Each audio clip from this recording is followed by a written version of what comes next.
spent £1,000 on Deliveroo in a single month. Oh, I think well the done, cup Blues. went to. Oh, I know this Oh one. wait, I it know was this the one, Blues. Josh. Yeah, Blues. Was it the Blues?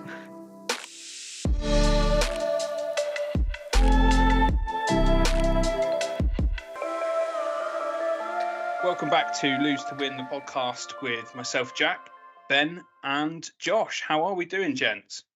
Good evening. Very well, thank you. Good, Yeah, very good. A little yep from Josh.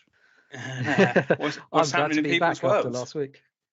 Yeah, absolutely. Yeah, we missed you last week, mate. How's things? We did. Yeah, I'm good. Yeah, very good. Had another good week. Yeah, amazing. How's things with you, Ben? Are you over your I'm cold? all right, mate. Over the disease, yeah, feeling a lot better. Was a bit spooky for a while, but yeah, feeling better. But you struggling this week, mate? Yeah, it's been up and down. A couple of days. I think it was Friday. I wasn't good at all, and then Saturday we had Lisa's cousin's wedding, and 3 out of 4 of us weren't feeling very well. And my daughter, the energetic one, was the one that was buzzing around and keeping us all busy. So she was fine. But then, yeah, Lisa's not taking a great turn. She's feeling relatively rough now, but I'm okay. It's kind of coming in waves and bits and pieces, but I'm all good. I'll be fine. Playing football tonight, so that will shake off and Good. go sweat it out a bit as Well, well. we missed you on Friday, buddy. Yeah, I was gutted to miss it, especially with some of the big names leaving the club. I'm sure we'll cover later. I know Josh has got a bit to talk about with that sort of roll call, but yeah, there's a few people. Inevitably, I'll see Rob again at kind of Little Down football. But yeah, all the best to the people that have moved on. I think Ben is just more disappointed that you weren't there to share. Well, not share, so he could shove the glory in your face slightly. Listen, I was very subdued, to be fair. It's the first time I've been in that position without Jack on my team, so it was a sad time. Sad moment. Yeah, absolutely, I agree. Fair but enough. Still glorious nonetheless. Yeah. So let's dive right into it. I've done a bit of searching. Obviously, I don't know if you both are, but I'm certainly a member of the Facebook group on the Man v Fat Facebook group, and there's one particular chap that caught my attention in the week for an incredible transformation. I'll let him talk about that transformation shortly, but I reached out to him and asked him, explained about the pod and asked if he wanted to join us for this evening and have a chat. So he's very kindly joined us, and the added benefit for everybody that knows me is that he's he's a season ticket holder at Ashburton Grove, the mighty Arsenal, and he joins us now. So Andrew, welcome, mate. How are you? I am really good. Hey guys, how you doing? How is everyone? Hey Andrew, nice to talk to you, mate. I'm glad we're going to retitle this one the Arsenal podcast or something like that. Absolutely, 100%. The other two might as well leave right now. We can just have a chat, can't we? So you're a member of the Abingdon Man v Fat group, is that right? Yes, that's correct. Yeah, Abingdon in Oxfordshire. Yes. Awesome. Okay, so that's a bit of a trek from Oxfordshire over to Arsenal every other week to watch the Gunners. You're telling me that's a couple of hours journey each way, and if you get it wrong, it can take a little bit longer as well. And so yes, I do the journey most weeks, and but sometimes I let other people go and watch the glory in person. So yeah, nice. There you go. Nice. I know somebody that might take a ticket or two off you in the near future, so we'll keep in touch. Yeah. So what I wanted to do, what we do with all of the guests, is do a bit of icebreaker. So everybody that hasn't spent a bit of time chatting to you like we have already is get to know you a bit better. So obviously you've mentioned already your team's Arsenal, but what I wanted to know is kind of a twofold question. Who's your favourite player? It doesn't have to be a current or an old one. It could be either or. And kind of a sticking out memory that really kind of gave you that reason to love the club and why you support the team. Not many people who would have this choice. My favourite player I've ever seen is Hector Bellerin. There you go. Oh no, fair play. I can appreciate that. Yeah, I can appreciate that. And what I liked about Hector Bellerin was he was reasonable on the pitch, but his dress sense was absolutely appalling off the pitch. And the amount of hassle he used to get on social media from the other Arsenal players was hilarious, because he'd turn up in some ridiculous outfit, and they would, he would love it because he was being fashionable. But no, on the pitch, there was something just very special about him. He's a very direct player, and he had some good pace as well, and he had some flair. So, yeah, from all the players, he's the one that always sticks out in my mind. Obviously, the obvious answer is Henry, but no, Bellerin was someone I enjoyed watching. back in the day. One thing I liked about Hector is that he had a Cockney Spanish accent. Oh, absolutely, yeah. His interviews used to crack me up. Yeah, they did afterwards. He was like a fast show character. Yeah, he was. Yeah. That's a perfect summary. Yeah, he was class. I liked him too. I liked him a lot. And Arsenal memory. So this actually goes back to Highbury. I don't know if you remember the match where Arsenal played Sheffield United in the FA Cup, where a throw-in went to Kanu, and it was meant to be a back pass to the keeper, and Kanu latched on to the end of it and scored. And Sheffield United were absolutely furious about the whole thing because it was meant to be a friendly playback. And Neil Warnock, I think, was the manager at the time. And I was actually there randomly at that game when I was much younger. And he took all the players off the pitch, and no one was allowed to carry on. And it was a complete protest. And Kanu, he couldn't even speak English. He had no idea what was going on. He was such a lanky player as well, Kanu, back in the day. And anyway, they replayed the game, if you remember, and Arsenal went on to win it anyway. But that's probably one of my fondest memories, because it's one of the strangest things I've ever seen in person happening, because just the ref completely lost control of the game, and just no one knew what was going on. And Neil Warnock was there very angry, stopping anybody from coming back on the pitch. So that's probably my best Arsenal memory. And I love that involved Warnock. Yes. Oh, yeah. There's a couple of characters there, isn't it? Kanu was a character, and Neil Warnock. I keep seeing his clips on TikTok and stuff, and his old ones like, "We're in London now, aren't we? We're not going to get that," and things. He just knows. He was just an absolute kind of fourth official and Lino's nightmare, wasn't he? Anytime he's running past, you're banging trouble. Well, I mean, and these days you got Arteta effectively on the pitch most of the time. A lot of sticking in a few tackles himself. But that's and Highbury was they used to say Highbury was a library, right? But actually it was a great little ground, and I used to love that place. But Emirates is a completely different story. So how do you feel like the Emirates is go on, sorry Josh.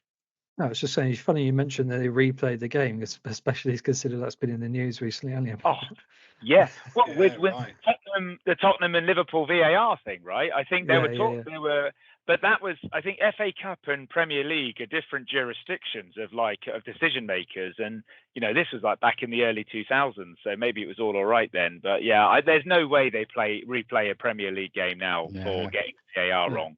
Just can't see it. I just forgot there was a precedent. I just assumed there wasn't one. So interesting. You mentioned about the Emirates. Times are changing with that atmosphere.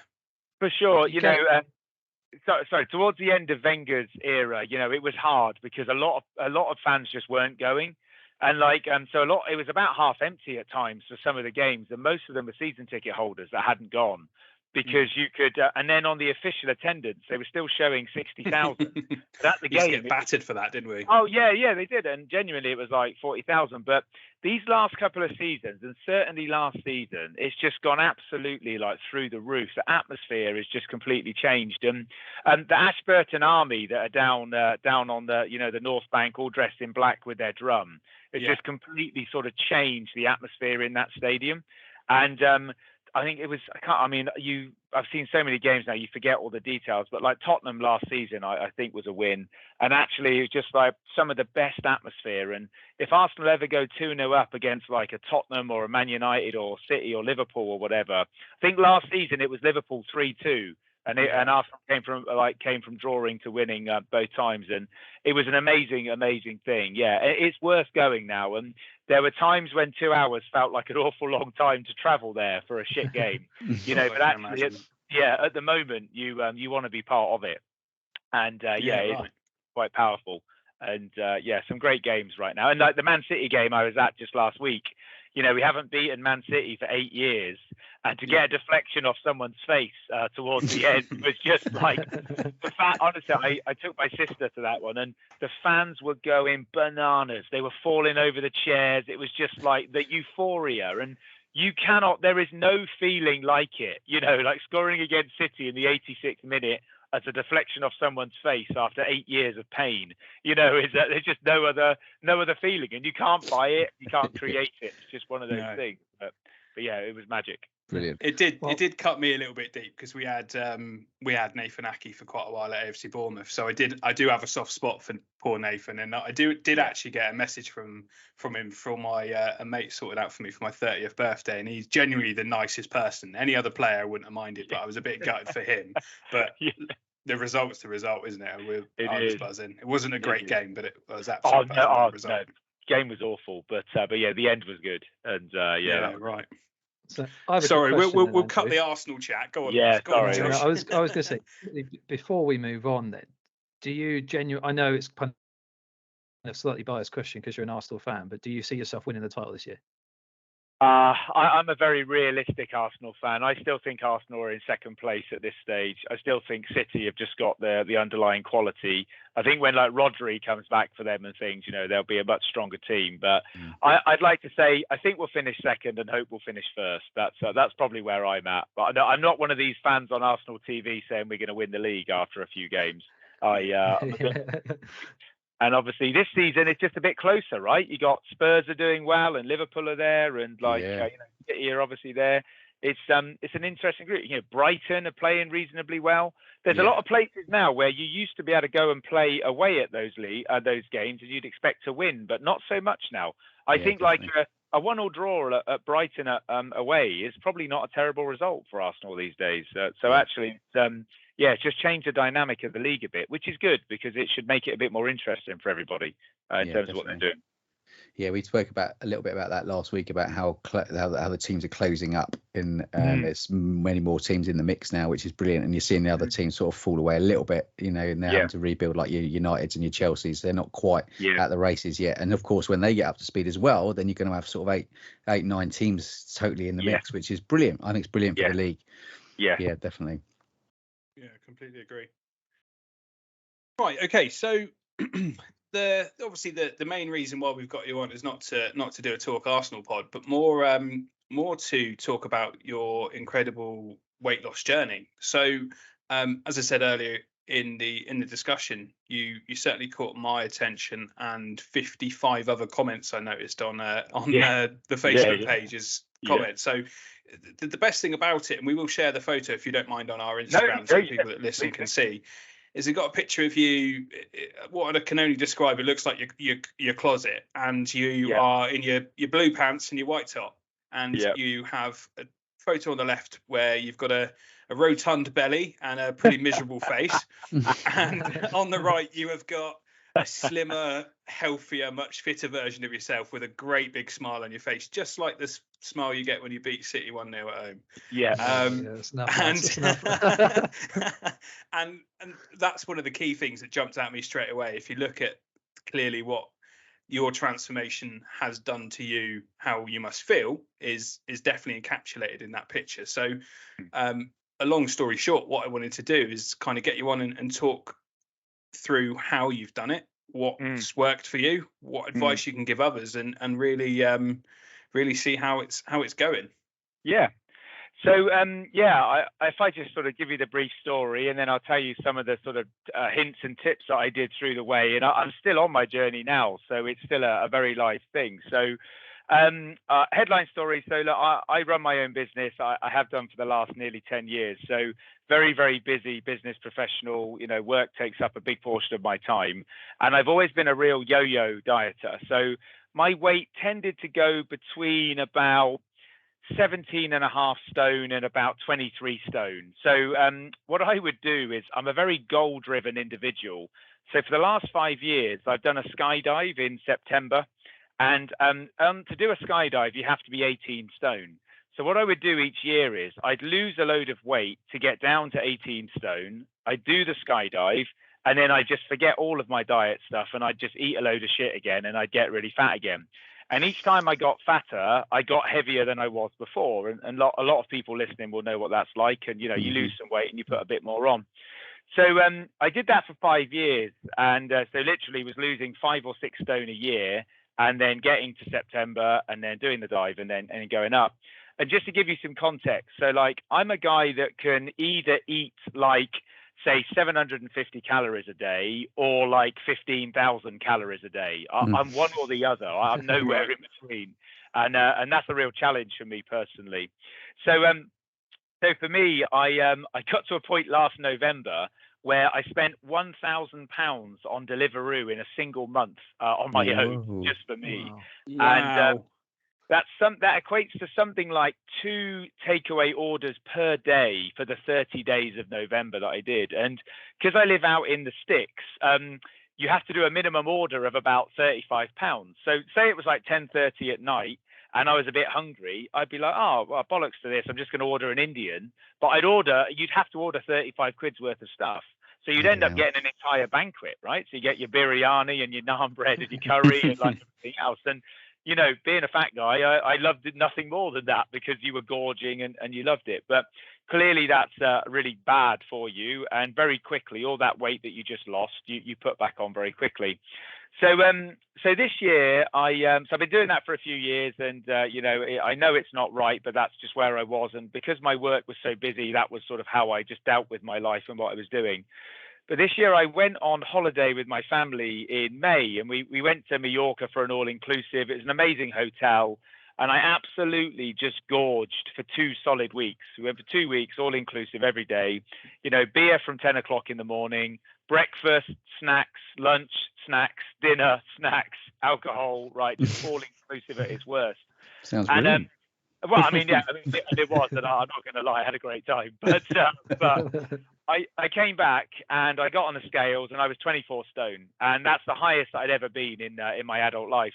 And I'm 6'3.5", right? So I'm quite a tall guy anyway, but 24 stone is still a lot of weight. And I looked at my BMI and I was nearly at 42 on my BMI, you know, which is well into like morbidly obese range at that stage. Yeah. And I just looked down and I just thought, fucking hell, like, what am I doing? Like, what am I doing stood here? And that's when I took those photos. So I always like to be able to see the change. And that's always been an important sort of motivator for me. So I took a photo in that walk-in wardrobe, which is the picture that you're talking about. And you're right, I look miserable. I've got no chin definition whatsoever. I've got a couple of Michelin tires around my stomach. You know, like my legs are bulging out of my pants, all that sort of stuff. And basically, I've got 2 young kids. They're 2 and 4. And I just spent 2 weeks with them. And I sort of just had the view that, look, Andrew, if you're not going to do anything about this, you know, you are going to die before your kids grow up. And actually, you know, who knows what heart conditions I've got. And I'm not diagnosed with anything like diabetes or high blood pressure or anything like that. But I knew if I didn't do something about it, it was going to continue to get worse. So I did what I usually did. I'm like, right, okay, I'm going to start controlling my diet again, and I'm going to start losing weight. So the way I lose weight and the bits that I've done is about 3 or 4 different things. So number one is calorie control. So for me, I will reduce my calories down to about 1,000 calories a day. Now that's quite extreme if 2,500 is your maintenance. But for me, I couple that with fasting. So by fasting, basically it means I don't eat breakfast. So I skip breakfast, and then at lunchtime I'll have like a selection of fruit. So I like apples and oranges and bananas and that sort of stuff. I can get quite full off of those. And then at dinner time, I'd be having rice, chicken, broccoli, and sort of just like a healthy meal. But a few of the things I would do is I'd only eat between 12 noon and 6 p.m. So then you'd be fasting for 18 hours outside of that. And then also I would keep my carb intake to be very low. So the only real carbs I would have is the carbohydrates in the rice, which rice is about 70% carb. And then obviously in the fruit in terms of the fructose and stuff that was in there too, but it's very minimal. Yeah. So with a calorie control, with fasting 18 hours a day, with the low carb, and basically that was how I control my diet. And I could do that, say 145 days out of 150, I could keep to that diet and I was okay. So many sort of bits to go off on that. But the first couple of weeks of doing that are incredibly difficult because you are very hungry and you're trying to sort of just work it all out. But also this time I fully gave up alcohol. And I also gave up caffeine just to sort of really test myself to go even up to see if I could do it. So I had no stimulants in my body whatsoever, especially as I didn't have any refined sugar or anything in my diet too. So that meant then that I knew that I couldn't have any of those things, and that if I stuck to it, then I know I will lose weight and I know that I can do it. And then the next part of that was exercise. So, when you're 24 stone and 6'3", doing exercise can be a really tricky thing because, you're a big old unit and trying to get that running or moving or whatever is a real challenge.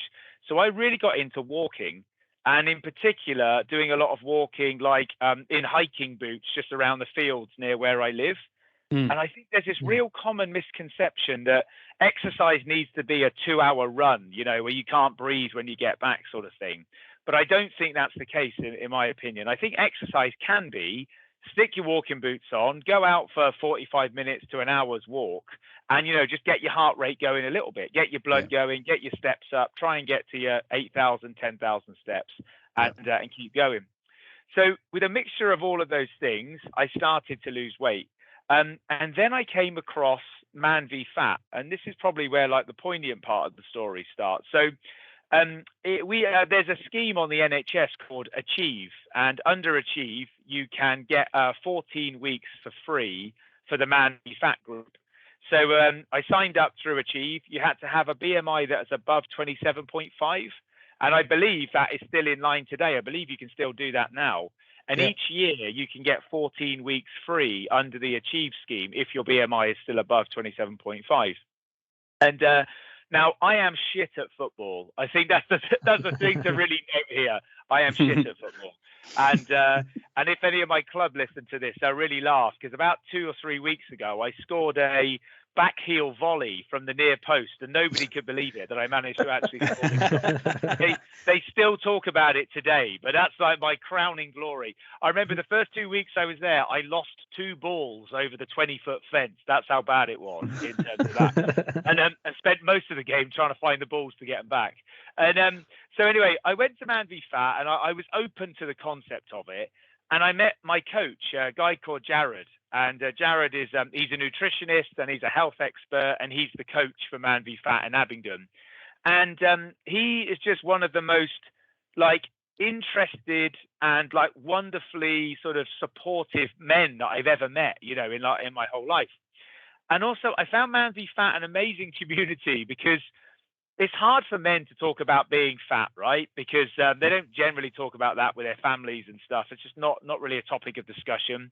And I think, when you look at the suicide rates in men under 45, men are pretty bad at talking about their feelings in general. Mm-hmm. So all of a sudden, when you go and there's 40 other fat blokes there that are all trying to lose weight together, and you all have the same worries and concerns and, can you find clothes that even fit you sort of thing versus like, what should you be eating and how do people perceive you and all that sort of stuff. And to all of a sudden just be mixed in with those people. And it doesn't matter if your t-shirt doesn't fit properly or if your belly's hanging out the bottom or if you're like sweating your ass off because you've just run for 10 meters and that's the most that you've run in a few months. None of that matters, right? Because you're all in it together. And it's one of the least judgmental places I've ever experienced. And I find that very, very profound that people can go there and do that. And I don't, and it may not be the same for every club, but in our club, if anybody dared to say, oh, like you fat fucker sort of thing, you need to go off, it just would not be tolerated whatsoever. And it's just not what it should be. So I found Man v Fat as just this magic formula for me. The fact they don't allow women in is something I still am not entirely in agreement on, but that's a whole different subject in itself, and I won't go into that now. But for me, the ability to talk about mental health, having a great coach like Jared, and having a really supportive community that it doesn't matter what your background is, how much money you earn, what your job is, you're all just there as individuals trying to improve your health. And I found that very powerful. And it's to no surprise that every single weigh-in I've been to, I've lost weight. So over the course of this 150-day period, I've managed to shift 8 stone in 150 days. And just under about 50 kilos for anyone in metric. And of the diet that I described earlier on, I came off it maybe 3 times. And I had no alcohol in that time, no coffee, no caffeine. As I said, I kept off of that. But the one time that sticks in my mind, on my birthday, which was in September, I thought, right, I'm going to go for it today. I'm going to let myself have a day off. I'm going to have a cheat day. And I had 2 pizzas, a couple of chicken wraps, and about 6 donut time donuts. Like, I really went for it. And you know what? Both psychologically and physically, I felt like shit for a week. I just felt like shit. I felt like I let myself down. And the reason I did it partly was because on the Wednesday, which is when our club night is, I couldn't go because I had a black tie gala that I was going to. So I couldn't go to football anyway. So in my head, I'm like, well, I don't have to see Jared this week. So I don't have to go and stand in front of him and show him that I've lost weight. And so for me, that was like a real moment when I just sat there and I ate it all, and I just thought, what are you doing? You don't need to do this sort of thing. So so the change has been really quite substantial, and I put some stats on my on the Facebook post, which obviously went down really well. But it's 8 stone in about 5 months. It is nearly 12 inches off my stomach. It's 2.5 inches off my neck. My BMI now is down at like 27.8 or something, and then like my blood pressure is down 20 odd %. My resting heartbeat is down 20 odd %. So a lot of those things that I measured at the start, I'm able to show some sort of real health benefits to it. And I'm still shit at football, even though I can run a little bit better than I was, but there's just less of me. And so so that's been my journey. And I took some photos at the start when I was looking miserable. And I took some photos now, and it's great just to be able to talk about it and tell the story and see what's next. And I think really I talk quite openly. So I was at my mum's on the weekend, and my mum's like, "Look, Andrew, you've lost enough weight now. You don't need to go any thinner." And I'm like, "Yeah, but look, I've got 2 more. If I can lose 2 more stone, I can get down to my healthy BMI, which I've never been in my adult life." Where I'm at today, I'm probably more scared of wondering about how I go to maintenance calories and maintenance of that weight, as opposed to losing weight, because in my controlled nature, I know what it takes to lose weight, and everything I just described to you is what it takes for me. And that is fine. And I can just keep doing it, and I keep plowing ahead.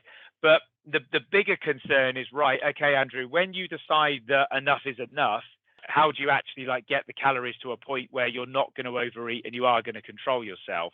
And I think the support of Man v Fat and having that being accountable to a coach on a weekly basis, but not being accountable for weight loss in the future, being accountable for being a healthy weight is probably where I see the best opportunity for that. And the bond I've built up with Jared, I'll be forever grateful for him in my whole life. And I've only known him since since June this year.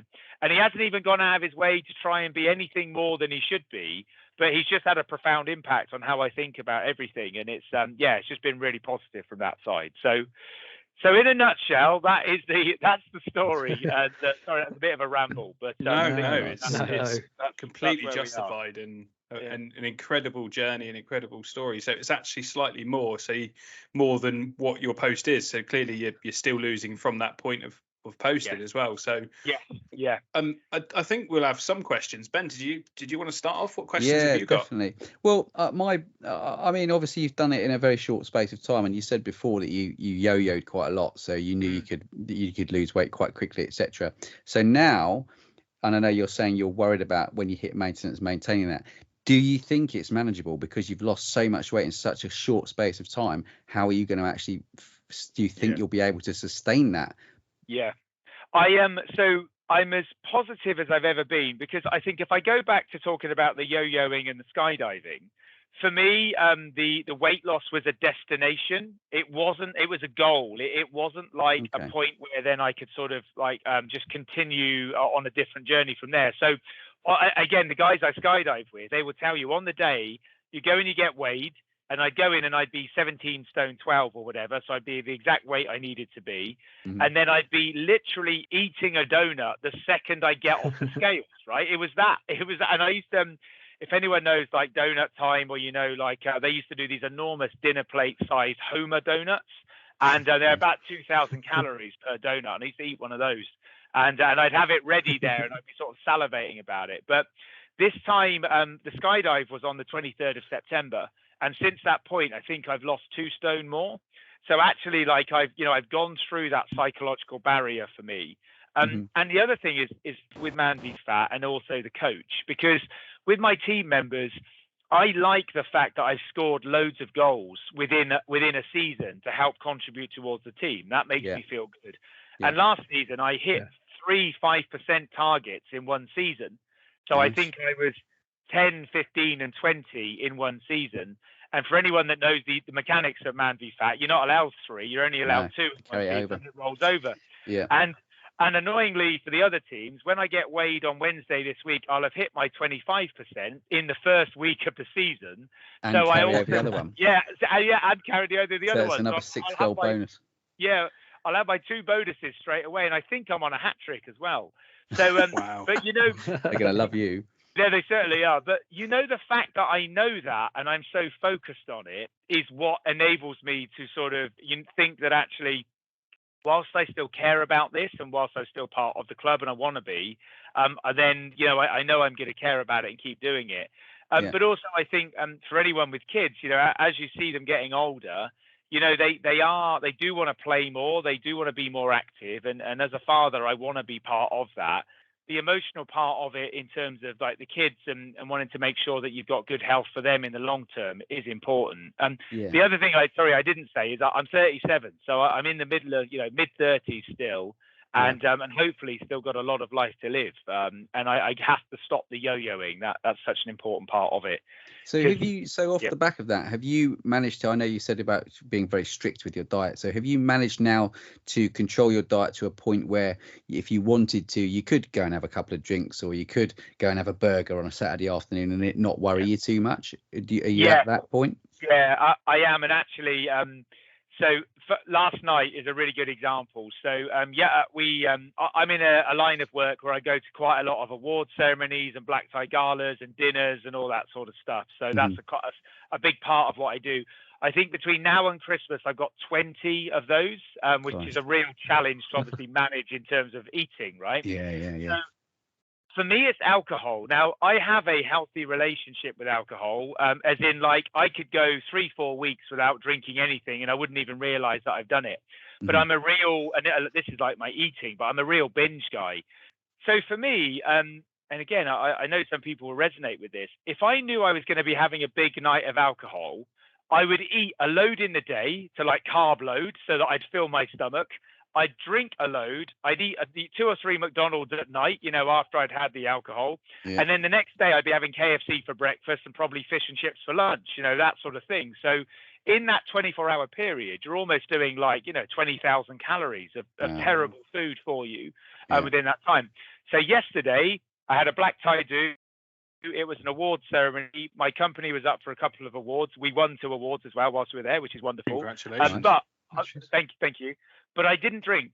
I just drank fizzy water all night, which I quite like fizzy water. And but I had all of the food. I had the starter, the main. I had the dessert. I had the petit four that came with it afterwards.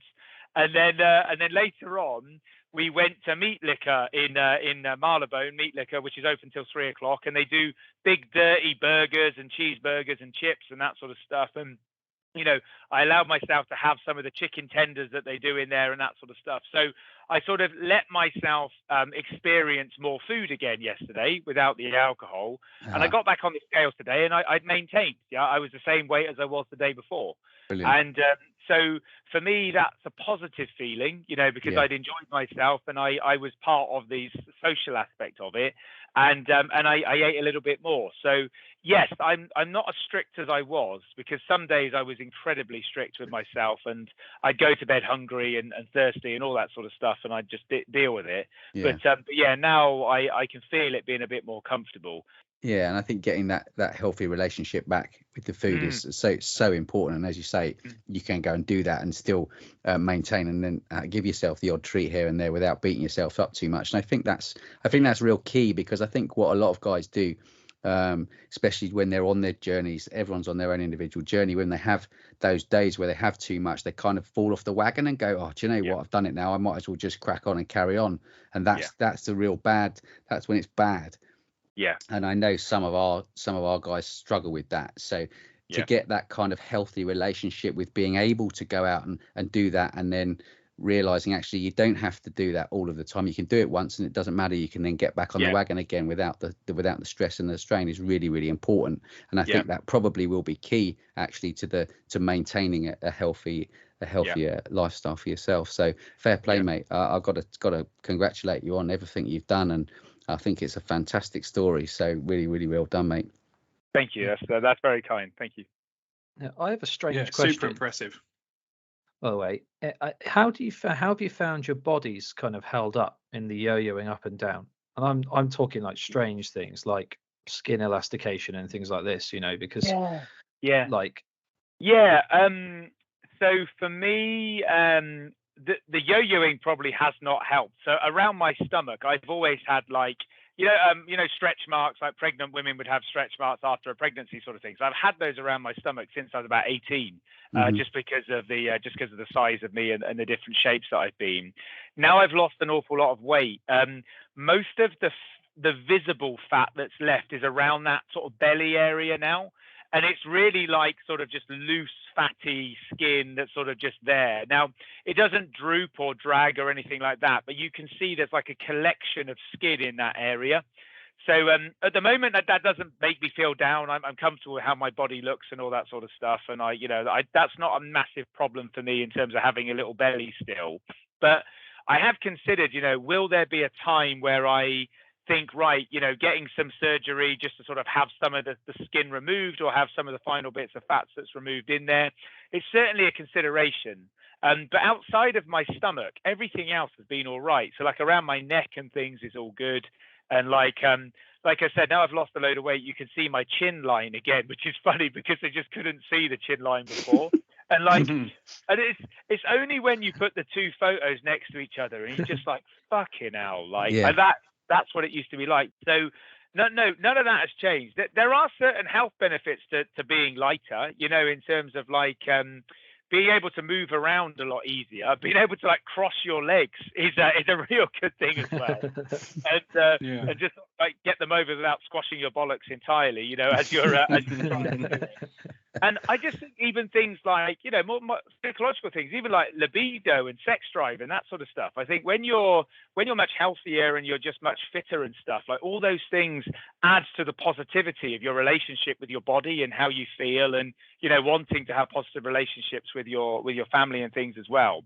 So I think all of those things just take a real positive view as a result of it, and they get better. But the other thing that I haven't mentioned is I'd started, as part of my exercise, I'd started training to do the half marathon at Shrewsbury.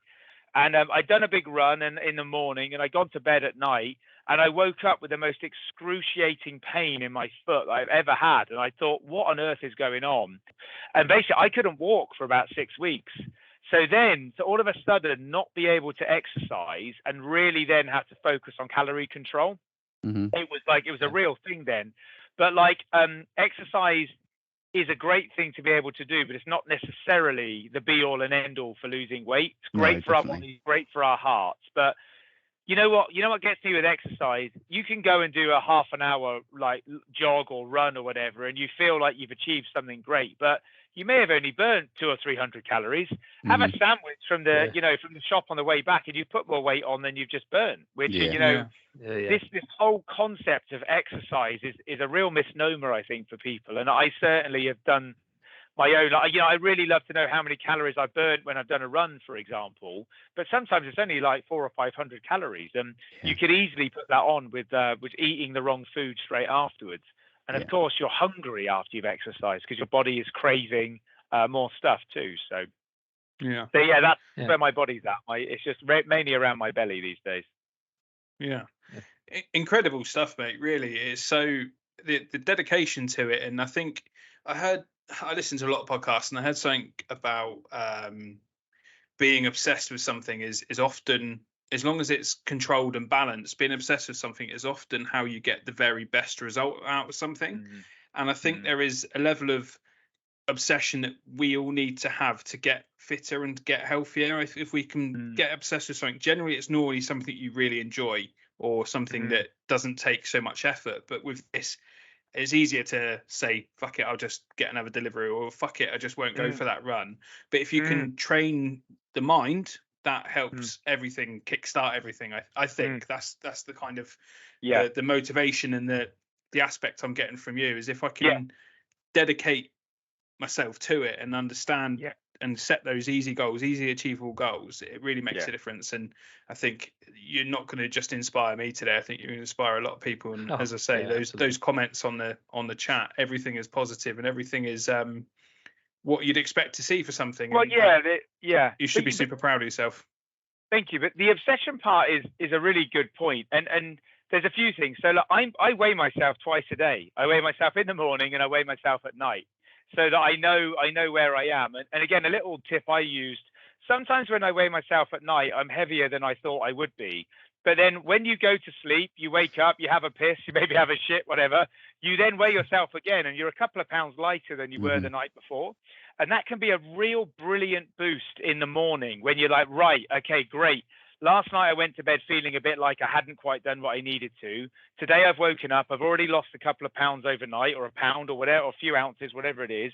And the other thing I would do is I used freezing cold water to drink this time. So every morning I would drink a litre of freezing cold water.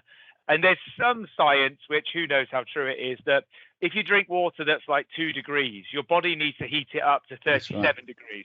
To absorb it, to do that, then your body has to use calories, and it sort of kickstarts your day and your metabolism and all that.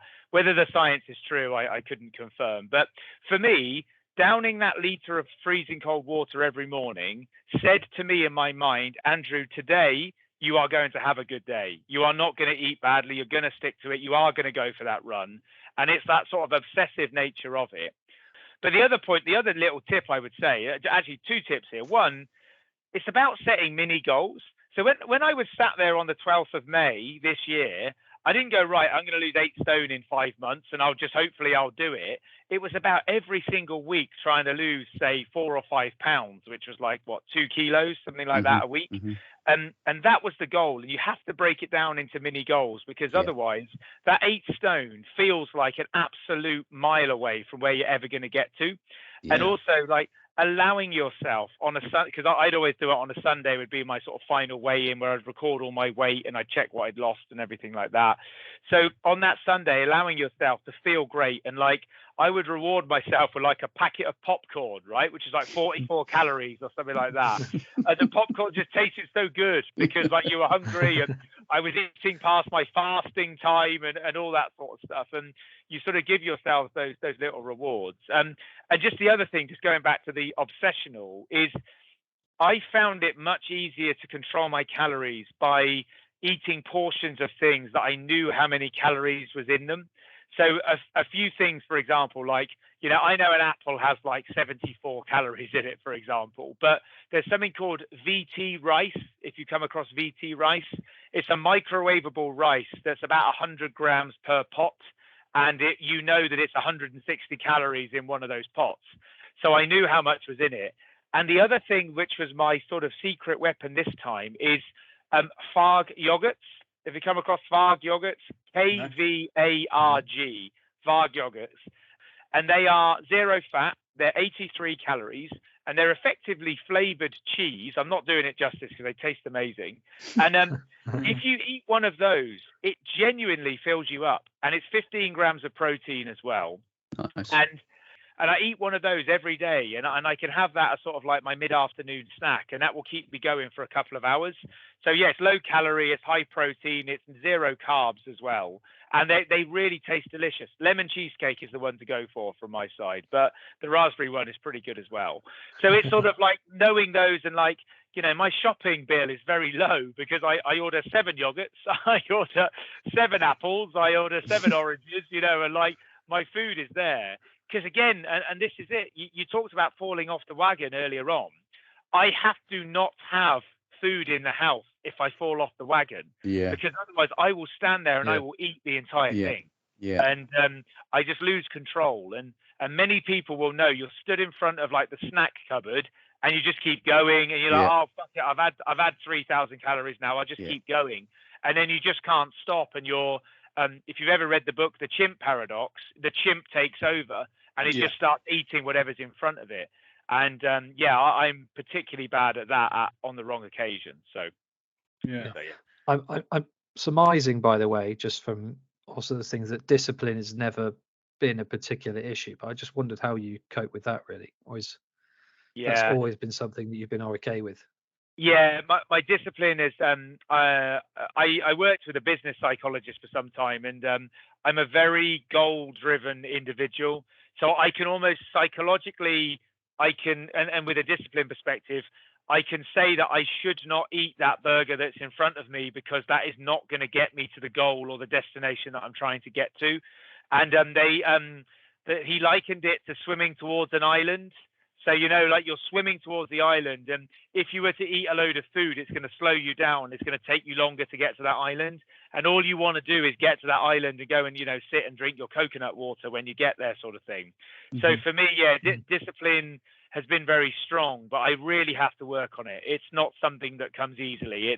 It's about having that freezing cold water in the morning and almost kickstarting your body and your brain into going, today is going to be a good day. You cannot come off of that and really doing it. And the other thing, like with my social side of what I do with work, you have to be able to say no. Like you got to be able to stand there and go, someone's going, oh, what do you mean you haven't had a beer for 4 months? Fuck it, let's have a beer tonight. Come on, tonight's the night to have a beer. Let's do it. And I'd be like, yeah, look, I'd love nothing more than to sit here and smash 10 beers with you now. I'd love to, but that's not what I'm here to do. And it's things like, if you go out for a meal, it's not having a starter and not having a dessert, right? It's like having a fillet steak with broccoli or something. So an 8-ounce fillet steak is 300 calories. Like, add some broccoli side, you're probably adding another 200 or 300. So you can go out and eat 600 calories and feel like you've eaten really well. So it's just about making those choices, but that doesn't mean it's easy. And peer pressure can be very difficult in that environment. Certainly if you see everybody else is having fun and you're sat there being a bit boring, but you've got a higher reason and you've got a higher goal of what you're trying to achieve. And how does that, just interesting that, because how does that then transpire with your family? Because you say like you went to see your mum and your mum's like, come on now, you lost enough weight, go and have this pie or whatever. That kind of thing. You're right. Yeah.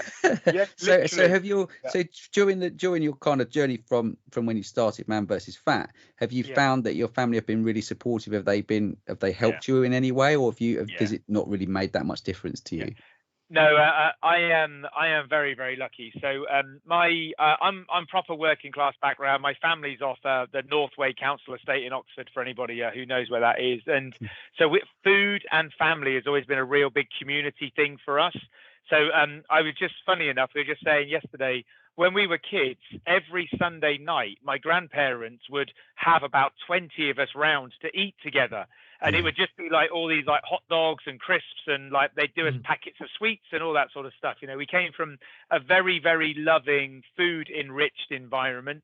We didn't have money, but we had that community piece, and that was a really wonderful thing. And so my family are all fat. All of my family are overweight, and they won't mind me saying it because we all know the challenges that we have. And now they've actually picked up this. My mum and my two sisters have picked up with Slimming World. So they are, because Slimming World is also through Achieve. You're able to use your vouchers on Achieve to get into Slimming World for, I think, 12 weeks. So they all started that. Now, Slimming World predominantly is about eating certain types of food and not eating other types of food. That's effectively what the diet is. I do have challenges with Slimming World because they call certain food sins. And I don't think any food is a sin. And I'm not sure that's a healthy thing to be talking about, but that's how Slimming World works. And that's that. So all of my family have lost between 2 and 5 stone this year based on the Slimming World diet that they've been doing as well. Nice. So like, it's quite an amazing thing. And you could just imagine like calling up the Oxford Mail and saying, hey, do you want to meet this family that's lost like 40 stone between them? And it's like, right. Time. And, but you know what that's meant is everybody is focused on their diet right now. No, they've been massively supportive. I think my mum in particular, because she's always seen me as a larger person, because I have been, all of a sudden, you know, to be able to sort of like see the bones in my arms and that sort of stuff, she could see that there's been a real change. So no, they've always been wonderful, and that's a really important thing to do. So no, family's been amazing, and like I'm incredibly proud. To just manage weight loss through diet is a really challenging thing to do. Yeah, and incredible. Without sort of the exercise and stuff that comes with it. But yeah, no, they're all on a journey. And you know, we just said on this week, you know what, Christmas Day, we're going to all let ourselves have a day off, right? Christmas Day is a day off. So we're not having one thin sausages on Christmas Day, right? We're going to get the fucking jumbo sausages from M&S, you know, and really go for whatever it is that we're going to have. But yeah, I think you sort of can look forward to those things, and that's been an important part of my journey this time. That, you know, they're there and they're supportive as well, which has been great. Brilliant. Yeah, amazing. Well, I think we've taken up enough of your precious time, Andrew. We really do appreciate you coming on, and you've kept us all very quiet, giving us your story here, and I think we're all lapping it up. If I'm completely honest, amazing. I've learned so much, and I'm going to go and put a litre bottle of water in the freezer or near enough the freezer, and every time I'm struggling to drink it, I'll think of you. I think, Andrew, it worked for Andrew, so it can work for me. Yeah, definitely. Yeah. Everyone's going to get back. Everyone at Manby Fat Bournemouth will now be out buying Varg yogurts. Yes. You won't be able to buy one locally now. Local shortage. Yeah. And the VT rights, that's it. But, but guys, I just want to say thank you so much. I hugely appreciate it. I think there's no secrets on how to do any of this. It's just about discipline and focus, and anybody can do it. But yeah, no, I'm hugely appreciative of you letting me tell my story, and thanks so much. I hugely appreciate it.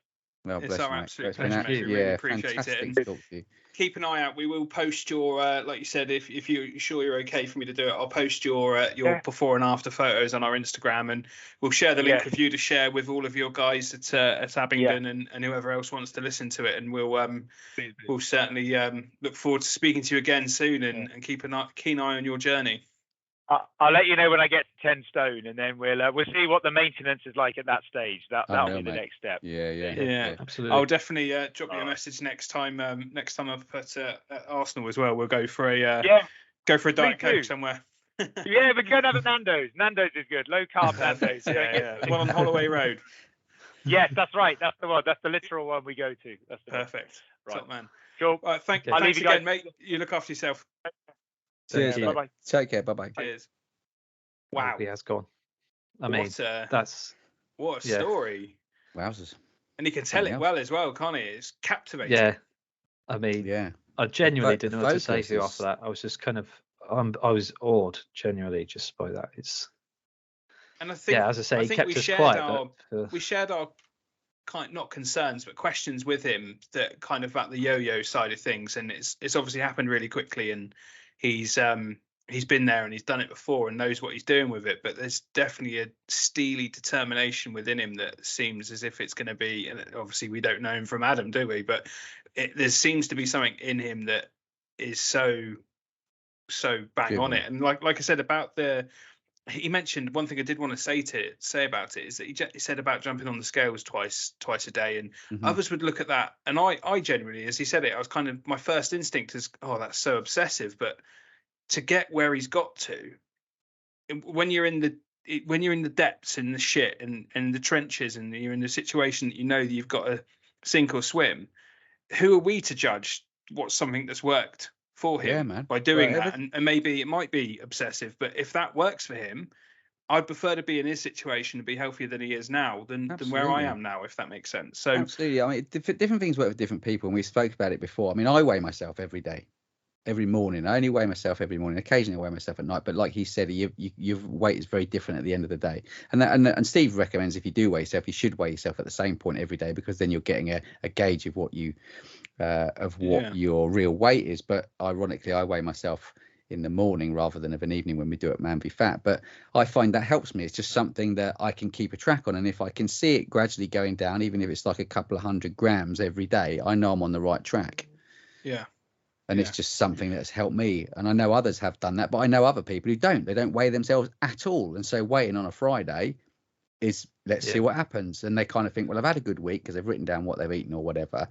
And then they get on the scale and go, oh, brilliant, I've lost a kilo, or I've lost 1.5 kilos. And then others go, I've been really good this week, and for some reason I've put on 1 kilo. Yeah. And they don't know why. It's funny because Steve's always been quite an anti-weigh-in. I don't know, but he's always been like suggesting to me about how he's not keen on you weighing yourself outside of his own weigh-in because it maybe defocuses you or something, or you can, as I say, if you've had a bad day, then you can kind of get down on it. It can have a negative effect. Yeah, I think there is that, but I think it depends on the individual. For someone like myself, I kind of pay a lot of attention to what I'm eating, and I'm careful, and I weigh myself in the morning, and then I know if I've had a little bit more than the day before, and then maybe I'll take a bit off that day. Do you know what I mean? That keeps my focus. But you're right, for some people who maybe do that and then they go out and have a blind bender and put on a kilo overnight or 2 kilos overnight and get on the scales the next day, they might go, oh Christ, what have I done? Well, I've ruined it this week, I might as well just carry on.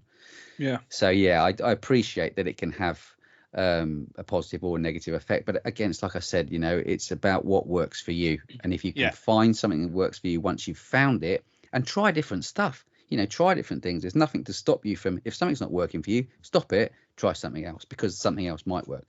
So it's a bit of trial and error, definitely, and he's obviously found something that works for him, and he's able to sustain that and control that throughout, and hats off to him, fair play. Yeah, I mean the discipline is insane. That's why I asked that question, because it's just absolutely unbelievable. So and good. I'm not surprised based on, you know, what we know about him. But just I think we could spend a lot more time on Andrew, but what I wanted to do, and I know we're pushed for time to get to wrap this up, and also I'm conscious about how long the podcast is. But do you want to fire through your roundup, Josh, and we'll draw a line under it from there. Yeah, round it up, dude. There's nothing. Yeah, there's nothing special in the well, there is actually lots of special in the roundup this week, but nothing in terms of games because it was friendly week. So our real thing is just an end of season roll call for the winners. So our main league winners this year were the Blues. We know that. The pitch league was the Blues. We know that. The scales league was the Blues. Oh, I think well the done, cup Blues. went to. Oh, I know this one. Wait, I know this Blues. one, Josh. Yeah, Blues. Was it the Blues? Yeah. Oh, well done. I've got to stop talking about Blues. People give me jip about talking Blues, so I'm not going to say anything. Well done, Blues. Yeah. Well done, guys. It was. I mean, it was phenomenal. Let's be honest. As a season, it was extremely impressive. Can't lie. You know, and inspirational to a point. So brilliant. Although we did have some different things to think of. So individual top scorer went to Ollie Wentworth. Now I have to be reminded, but is that the amount? That's the amount of points. So that's the points you score on weight loss. Yeah. So it's not the percentage weight loss. It's the points you score from losing weight consistently. So it's turning up, losing weight consistently. Then to where you gain your points. Well, congratulations to Ollie Wentworth, obviously of the Blues. Super Ollie, well done, mate. Top scorer. Fantastic. Very well done. A fantastic season. Runners up behind that were Gareth Hensby and Tom Marks, both of whom another fantastic seasons. Yeah, brilliant. Incredible effort, guys. Well done. Yeah. The biggest loser, actually, we're talking of influencers percentage, was Gareth Hensby. Yeah. So I think I have to admit, I don't have the percentage on me. So but I think over 15%. It was like 15.7%. Yeah. Amazing. Unbelievable. That's fantastic. He looks like a different man. Yeah, absolutely. The runner up to that was Dimmy. Yeah, brilliant. I'm not sure how much that was. I think it was 12%. And then I've got a lot of respect for Dimmy and what he's done, because I mentioned it on the group chat the other day. He's someone who's been here from the start, and he struggled, you know, to start with. He yo-yo a bit into, but the last couple of seasons he's really found his niche, and he's obviously found something that works for him, and he's now absolutely smashing it. So absolutely fair play, mate. Congratulations, and keep going, because I think he's done a fantastic job. Top bloke as well. Yeah, lovely man. Yeah, and funny enough, his name's going to come up again, because we had last man standing. So the winner of that, by the virtue of not using his grace week, was Ollie Wentworth. But then we had two others who went a full season with consistently losing weight, and that was Mark Simpson and Dimmy. Yeah, brilliant. So, I mean, Mark just went under the radar for me. I must admit, I apologise to Mark for this, but I just snuck up on me. He's lost a lot of weight as well since the beginning. Yeah. Just how consistent he was. And then that moves on to the clubman, which is, at least Steve claims, is the more prestigious end of it. And so two very well deserving clubmen this year one of whom is Mark Simpson for a brilliant. fantastic year. I think that's massive credit to his season. And then the last one that is Rob Hodge, who we're sadly losing after he's just a legend of the club. He is. Both He club is a club legends legend by miles. Yeah, they both are. But you're right with Robbo. It's sad to be losing him, and but he'll hang around and play the other nights. But he's certainly been missed, and his antics on the pitch is always hugely entertaining for anybody that doesn't get to play with him in midweek. Friday nights are always worth watching when he's playing. He's classic. Absolutely, and he rings enough as well, so you get enough of seeing him. Do you know what was interesting? What Steve said though about both those guys, in that he's seen them transform, not just from a weight point of view, but from a personal point of view, and the way that they have become not just better, healthier, fitter people, but kind of mentally as well, and the way that they hold themselves and the way that they behave on the pitch and stuff. Because we know Robbo could have slight issues on the pitch where he might be a little bit too over aggressive, but he's obviously looked at the way he plays and kind of brought it back a little bit. And Mark could be a bit hot-headed as well and used to say stuff, and they've obviously gone on a bit of a journey and are now much more kind of level-headed and comfortable, and that's as a result of doing what we've been doing at Man v Fat. And I think that's a massive testament to not just the fact that it deals with weight loss, but it deals with you on a personal level and a mental level as well. And I think that's quite an important point. I think both those guys have been on big journeys, and I think they both absolutely massively deserve those awards. So big love to those guys. Well done. I mean, I just second everything you said. So absolutely, phenomenal. Excellent. That kind of does the roundup. A quick question before we just wrap it up entirely, because we don't unfortunately have too much time to discuss much football or indeed fantasy football. But I know, disappointment. I always get sad when we don't have time for fantasy, especially after an international break.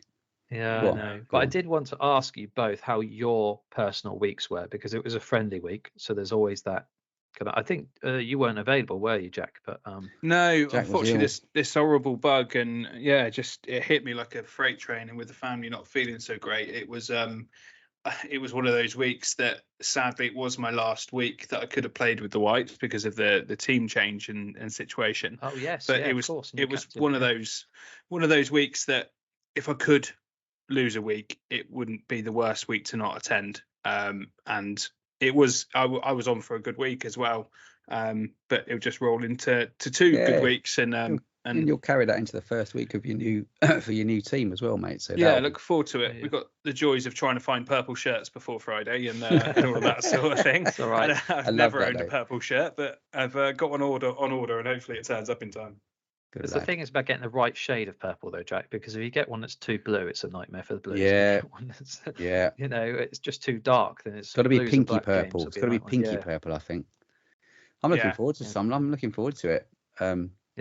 It could have been a weird week though. I kind of heeded. Do you know what? I actually took my own advice, which is quite rare. But I remember talking about how the friendly week can be difficult for people, but Steve did put a little incentive in there to say that the teams that turn out with more people losing weight had the potential to score bonus goals that they could use moving into the new season.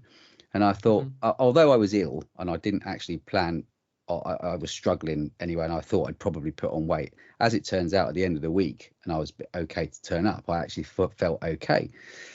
And to my surprise, I was almost under. So it was a shirt off moment to just creep under my weight before, but I'd had a good week.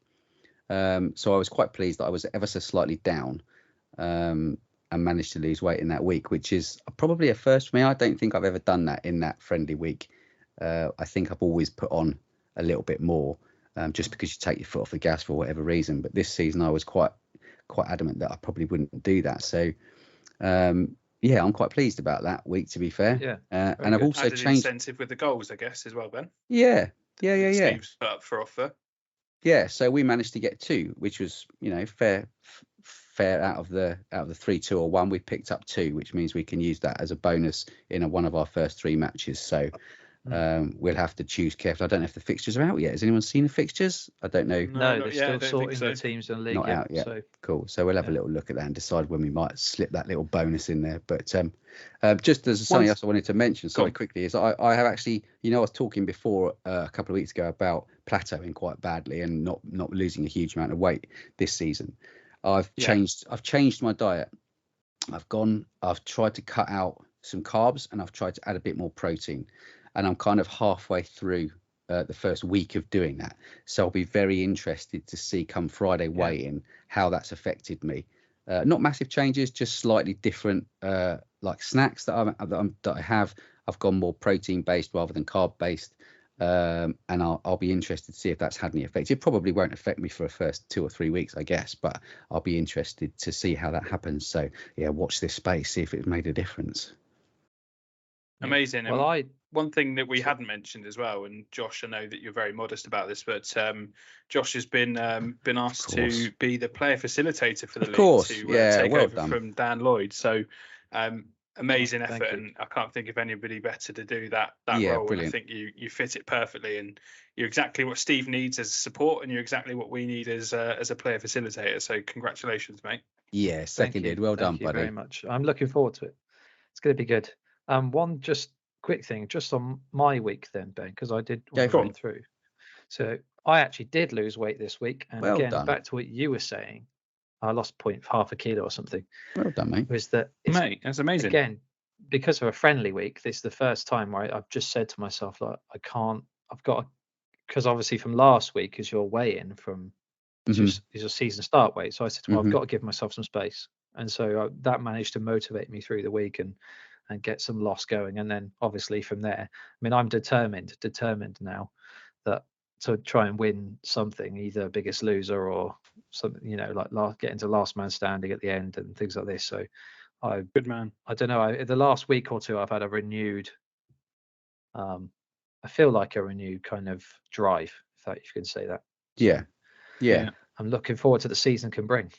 Yeah, definitely. And I think that's what a new season brings, and that's what I think the changes. I know that there's been a lot of back and forth about the changes and how it's all happened, and I respect why Steve has chosen to do it and why the league has chosen to do it, and I'm honoured to be a captain of a new team to support new people coming into the league. Yeah, well done to you too for that, mate. By the way, well done. I appreciate that. I do. It was tough to leave the Whites, and I'd formed a good relationship with a lot of them on and off the pitch, and I've only just left the chat of it. I was even to the point where I was helping AD get his white shirt sorted, and I'll get it printed for him and everything like that.